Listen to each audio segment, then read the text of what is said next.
Patients are relying on Lyft and Uber to travel far distances to medical care. This video, ladies and gentlemen, I'm doing for you Uber and Lyft riders. I want you to know we are not trained to be an ambulance service. You are taking a risk ordering an Uber and a Lyft, thinking that we are an ambulance or a cheap ambulance. Beware, beware. Things can go awfully south between pickup and drop off, or picking you up at the ER or after a surgery, after you've just come out and you expect, oh, this driver knows how to handle medical care. He's experienced. He has the training. No, we don't. So I give you some good advice, riders. Do not rely, do not book us for your cheap and inexpensive medical care or ambulance services. It's wrong on every level. And the fact that Uber and Lyft facilitate this, my friends, is even worse. Dara Khosrowshahi, have you given any medical care trips lately? No, you haven't. Why? Because you're not trained in that field. David Risher, have you given any medical care transportation to a hospital, picked up patients from a hospital? No, you haven't. Why? Because you don't have any damn experience and training in that field. So, what's good for the goose is good for the gander. If you won't do it because you're not trained, why are you expecting us to do it? It's wrong. And riders, all I'm saying is if you want to go and roll the dice and take the risk, and you've come out of a surgery and you think, okay, who knows, maybe you're bleeding, maybe you freaking hemorrhaging, I don't know. We're not trained to handle that shit. Nor do we want your damn mess in our car. When Lyft driver Tremaine Carr transports seniors and sick patients to hospitals in Atlanta, she feels like both a friend and a social worker. Well, I have some news for you, Tremaine Carr, right? You might be the friend or you might be the social worker, but you're not trained. And the moment I read this, the opening line, this sounds like some sort of paid ad, like some sort of endorsement that this is okay. No, it's not okay, my friends. When the ride is an hour and a half of mostly freeway driving, people tend to tell you what they're going through. I don't want to know what you're going through, dude. Are you gonna share your treatment plan with you, or how many chemotherapies you've gone through? We're not trained for that, my friends, and we shouldn't do this. So if you see a trip and you have to take someone to the ER, or you have to pick someone up at a hospital, all I can say is I'll just advise you, don't do it. Because those responsibilities that you are taking on, I think could get you into a lot of trouble. Drivers such as Carr have become a critical part of medical transportation. This is an endorsement. No, we're not.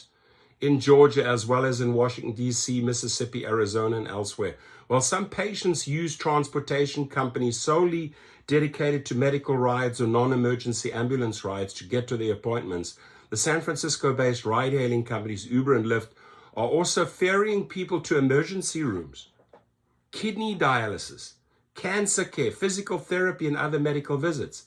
But Georgia ride-hail drivers aren't only serving patients living in Atlanta or its sprawling suburbs. When rural Georgians are too sick to drive themselves, Uber or Lyft is often one of the only ways to reach medical care in the state capital.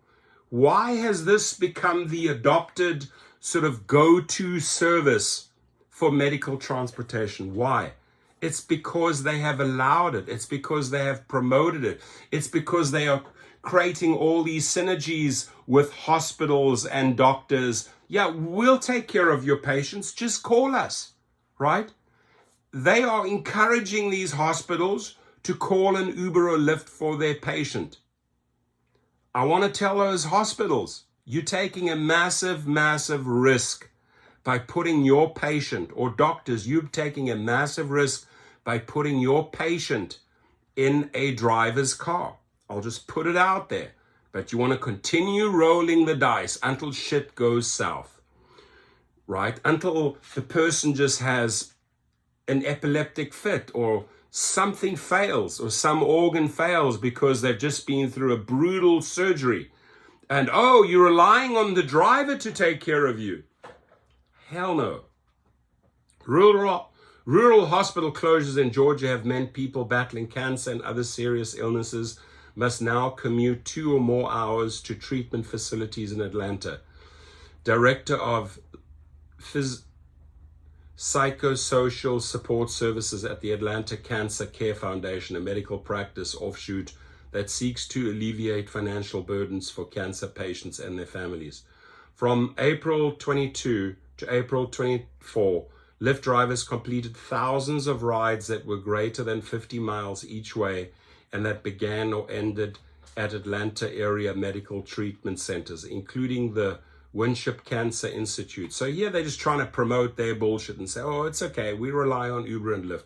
While 75% of those trips were under 100 miles, the company said 21% of them were between 100 and 200 miles. You don't get paid for 100 to 200 mile trips, my friends. You do not get paid. And 4% were over 200, showing that even Georgians who live hours away from Metro Atlanta rely on the ride-hail platform to reach medical care there. Uber Health, Uber Health global head Zachary Clark declined to provide comparable ridership data. Right? The fact that they have an Uber Health global head, someone promoting us as ambulance drivers, is shameful. Zachary, what are you putting drivers into? What type of situations? Oh, they've created this Uber Health category. Lyft also has healthcare division offering programs such as Lyft Assisted and Lyft Concierge to coordinate rides for patients. I'm sorry that you're sick. I'm sorry that you're going through cancer. I'm sorry that you just had a 5-hour surgery. But I want you to know, dear patient, I'm not trained to take you. And when things go south or you maybe even lose your life, who are your family members going to point at? The company?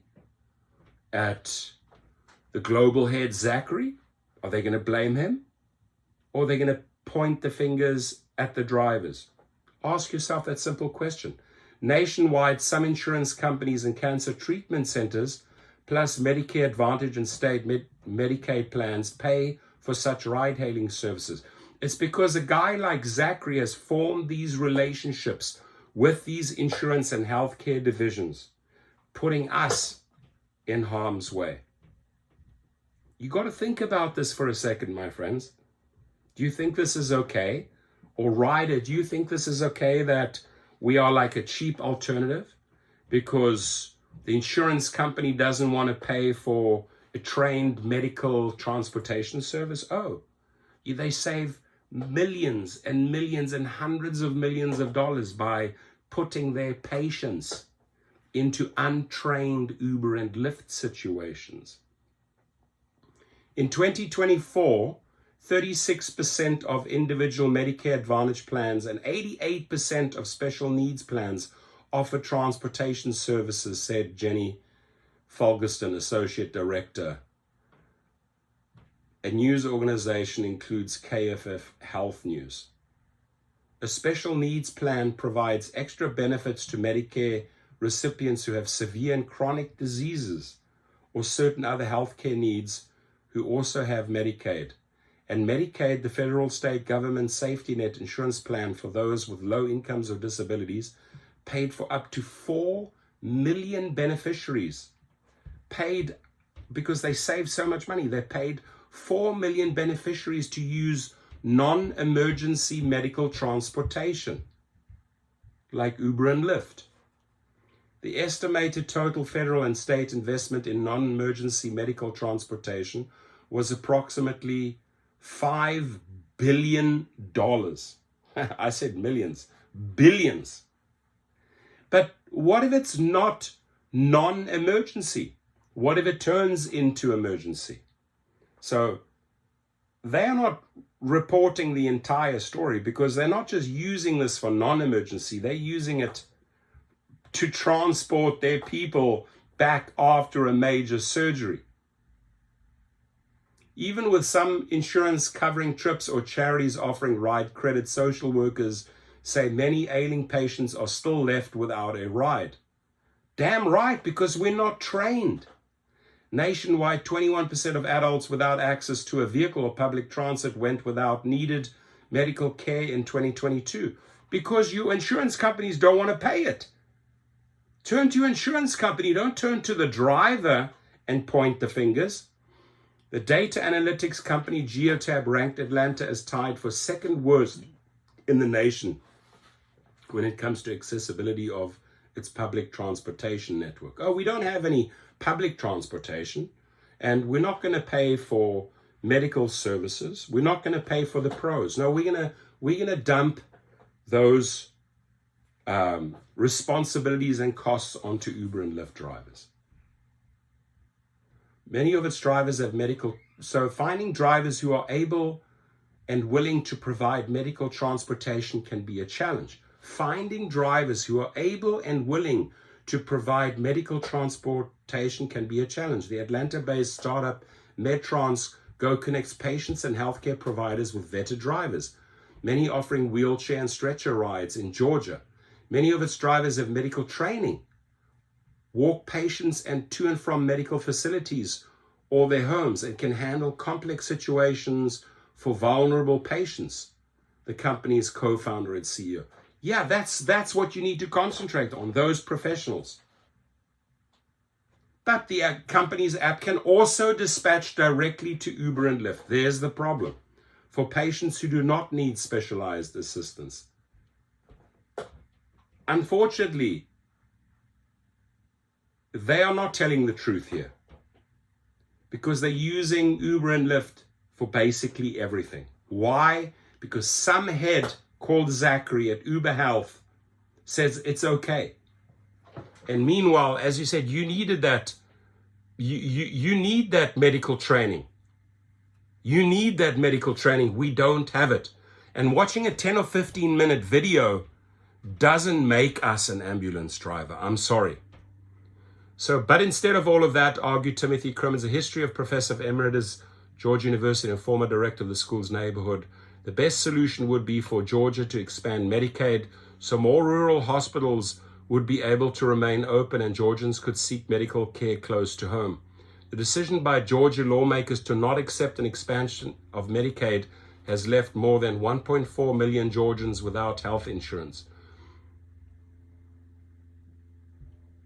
Until more patients are insured, Crimmins said, the state should subsidize. No, the state should not subsidize Uber and Lyft trips for less prosperous Georgians who need help reaching medical care. It's not our job, right? And they think, oh, I mean, it's easy for these people, that are working in the hospital system, that are working in the insurance system, to say, well, let them drive them. Let them drive our patients. It can be stressful, he said. I do feel like Uber and Lyft are trying to catch me off guard when I can see that the ride is going to the hospital. I try to avoid or cancel the ride. While Duran's experience with medical transport has been mostly negative, Carl loves the work and appreciates being able to help older Georgians. There's nothing wrong helping older Georgians. There's nothing wrong helping elderly people. The problem is that the people on top have not trained enough professional drivers to do this job, so they push those patients onto Uber and Lyft. And the problem is that the people on top, the insurance companies and the CEOs, are just there to pad the profits. So they can dump those responsibilities on an Uber or Lyft driver. They'll do that.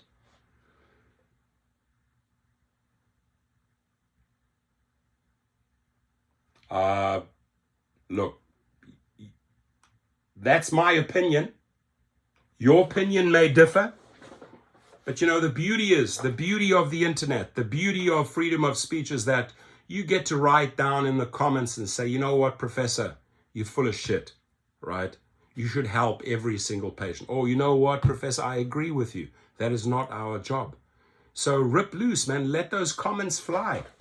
I want to hear what you think about this.